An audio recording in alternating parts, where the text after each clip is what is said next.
Continuando con la explicación de los transistores,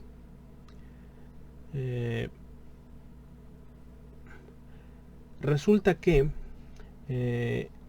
los transistores BJT y también los FET, su análisis se hace en dos partes, una parte de corriente directa y otra parte de corriente alterna.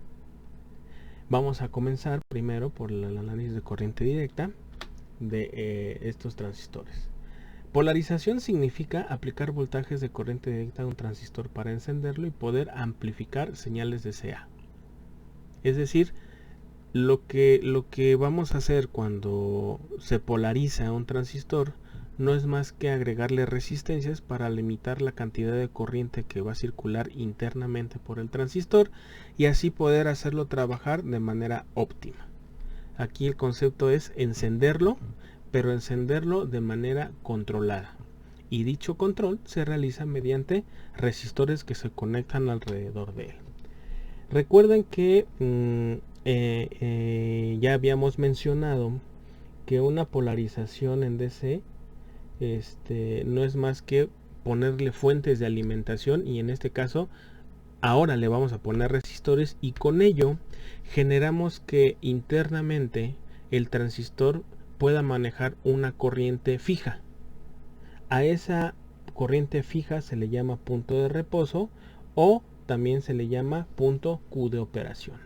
Por ejemplo, aquí en esta gráfica se fija que tenemos la región marcada de saturación que ya habíamos mencionado, la región de corte, y hay 4 puntos A, C, B y D.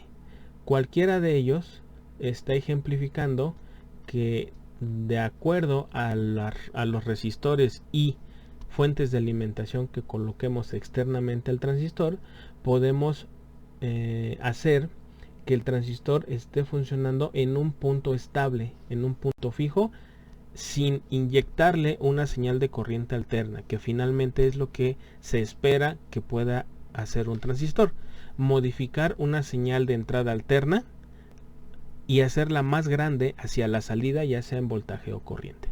Sin embargo, antes de pasar por esa etapa, se debe saber en qué punto de operación se está encontrando el transistor de acuerdo a los resistores que están conectando a él. Ya se mencionó entonces que hay 3 regiones de operación. La primera es la región activo lineal. Hay ciertas condiciones que se deben cumplir. Está la región de corte y está la región de saturación. Ahora bien, el hecho de que digamos que está en corte o saturación normalmente va relacionado con el voltaje de salida o con la corriente de salida.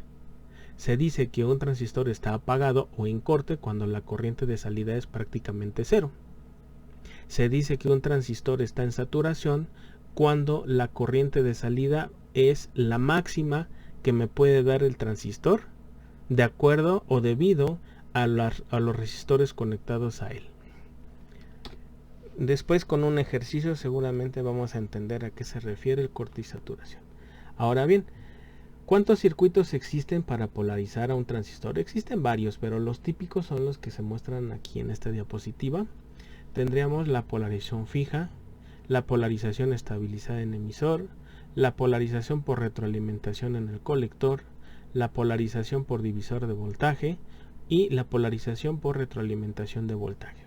Cualquiera de ellos, ¿sí?, son formas de conectar resistores alrededor del transistor de tal forma que podamos generar las corrientes deseadas para obtener un punto de operación controlado y que me permita hacer un amplificador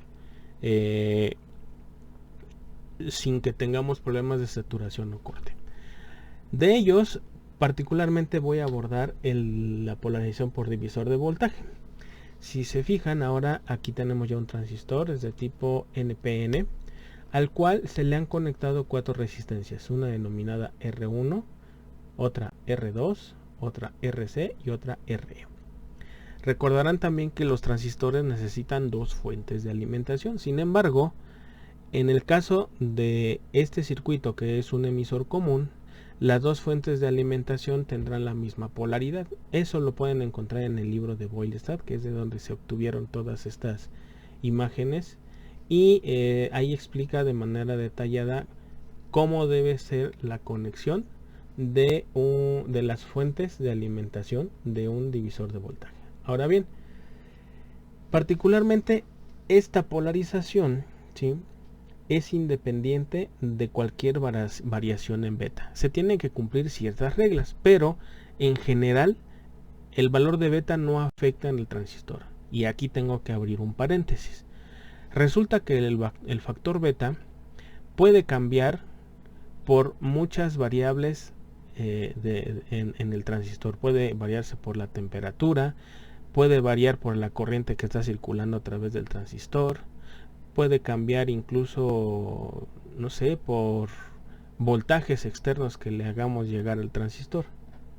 Entonces, esta polarización particularmente tiene la ventaja de que hace que nuestro circuito sea independiente del valor de beta. ¿Por qué es importante que sea independiente del valor de beta? Pues porque imagínense que tienen un circuito, ya lo armaron y demás, y se quema su transistor y tienen que volver a cambiarlo 1, 2, 3 veces, las veces que sean necesarias. Una porque está mal el diseño, otra porque no funciona como ustedes quieren. Pueden ser muchos motivos. Sin embargo, cada transistor, aunque sea de la misma matrícula, siempre va a tener una beta distinta a otro transistor de la misma matrícula. Por eso es la importancia de que el valor de beta no impacte de manera importante en los cálculos que se realizan dentro del transistor. Ahora bien, hay dos tipos de análisis que se hacen a este circuito. Uno, denominado análisis aproximado, se tienen que cuidar ciertas situaciones. Por ejemplo, suponiendo que la corriente de base es mucho menor que la corriente de R1, aquí falta una R, se refiere a esta, ¿sí? Significaría entonces que la corriente que está circulando por R1 prácticamente es la misma que está circulando en la resistencia R2. Por lo tanto, la corriente de base puede despreciarse. Para que eso suceda, se debe verificar precisamente esta desigualdad. Beta por RE estamos hablando de esta resistencia de emisor, tiene que ser mayor o igual que R2. Si no se cumple esta condición, entonces no se puede hacer el análisis aproximado de este circuito. Entonces forzosamente se tiene que cumplir esta desigualdad. Si la desigualdad se cumple, entonces resultará que la corriente del emisor va a ser voltaje de emisor entre la resistencia de emisor, es decir, esta que está aquí.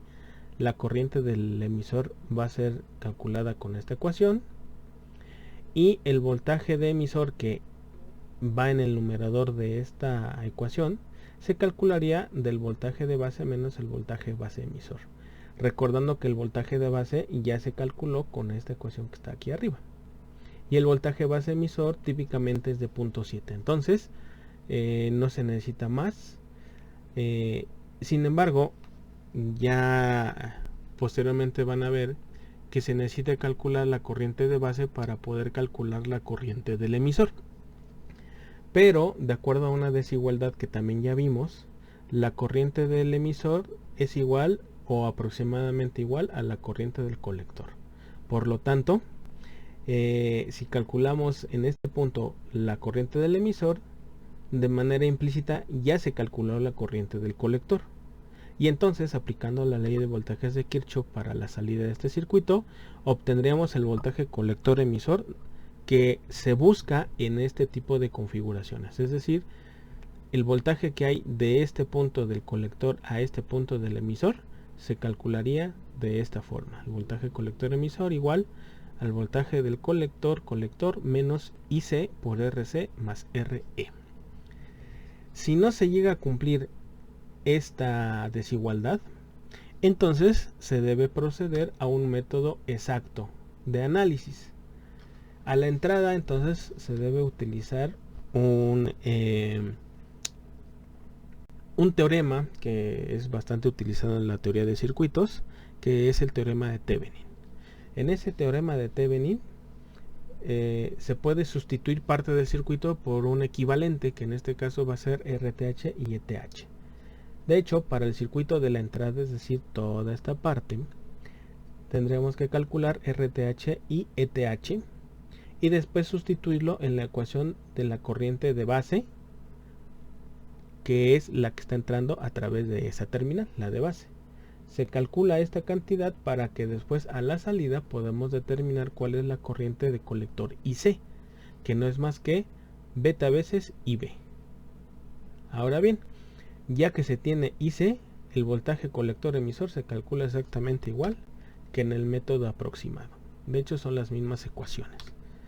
Entonces, sea por el método exacto o por el método aproximado, con esto se puede obtener el punto de operación Q del transistor. Recuerden, el punto de operación Q del transistor no es más que determinar cuál es la corriente que está circulando en el colector debido a los resistores que se le conectaron al transistor, así como de las fuentes de alimentación conectadas al mismo.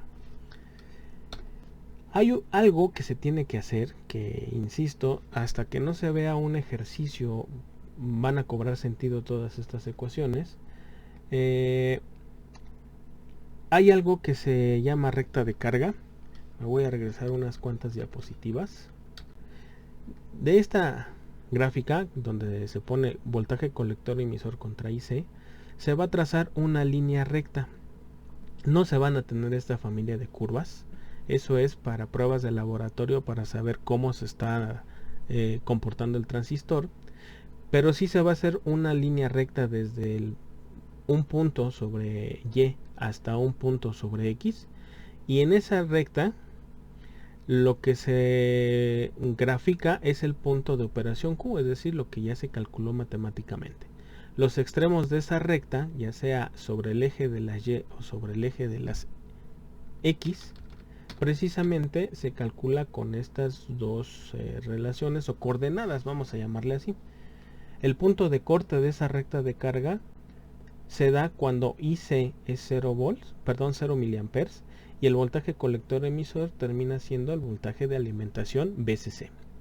Ahora bien, el punto de saturación se da cuando el voltaje colector emisor es igual a 0 y la corriente del colector será VCC entre RC más RE. Si se fijan, esta IC que está aquí es lo mismo que tenemos en la ecuación que está aquí arriba. ICSAT va a ser igual a VCC entre RC más RE. ¿Qué significa VCSAT? Pues si se fijan, esa corriente depende única y exclusivamente del voltaje de alimentación y los resistores que están conectados a la salida, lo que implica que la corriente más grande que puede circular a través del transistor no es determinado por el transistor mismo, sino por la red de resistencias que le estamos colocando de manera externa.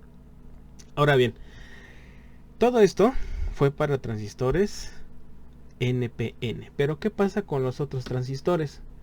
Pues ¿qué creen?